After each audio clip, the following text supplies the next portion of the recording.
The United Nations Security Council adopted a resolution Friday calling for a Ramadan ceasefire in Sudan, where the UN Secretary-General warned this week that the humanitarian crisis has reached colossal proportions. With the adoption of this resolution, the Council has sent a strong and clear message to Sudanese armed forces and rapid support forces to agree an immediate cessation of hostilities during the month of Ramadan, said British Deputy Ambassador James Kariuki, whose delegation drafted the text. The Muslim holy month starts early next week and lasts about 30 days. This follows the call of the Secretary-General and the African Union, Kariuki said. We urge the Sudanese armed forces and the rapid support forces to act on this united international call for peace and to silence the guns. The U.S. envoy Robert Wood condemned atrocities committed by both sides in the nearly year-old war. This tragedy has gone on too long, he said.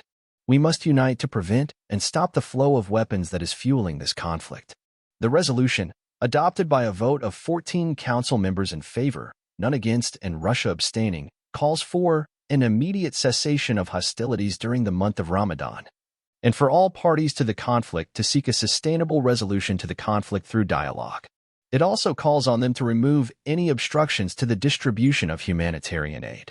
It was not immediately clear whether the parties to the conflict would heed the ceasefire call. A day earlier, UN Secretary-General Antonio Guterres appealed for a Ramadan ceasefire, saying it is time for rival generals there to lay down their weapons. This cessation of hostilities must lead to a definitive silencing of the guns across the country and set out a firm path towards lasting peace for the Sudanese people, Guterres said. Fighting erupted in April of last year between the forces of Sudan's army chief, General Abdel Fattah Burhan, and Mohamed Hamdan Dagalo, who commands the paramilitary Rapid Support Forces.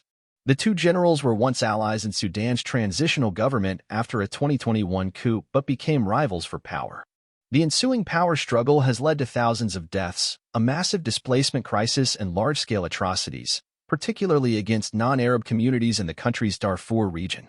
Hunger is also reaching catastrophic levels, and the UN has received reports of children dying from malnutrition. Humanitarian catastrophe. Humanitarian Chief Martin Griffiths told reporters Friday that a pause in fighting would be welcome. If that goes through, and if it is observed by both sides, I can assure you we will be piling in the aid, pre-positioning aid, repairing institutions, getting children out to safety, and so forth. The humanitarian operation is woefully underfunded. The UN has appealed for $2.7 billion for Sudan this year, and Griffiths said it is only 4% funded. The UN says about 25 million people, half of Sudan's population, need some form of humanitarian assistance. Of them, 18 million face acute food insecurity, 10 million more than a year ago. 10 million Sudanese have become food insecure because of this conflict that should never have started, Griffiths said.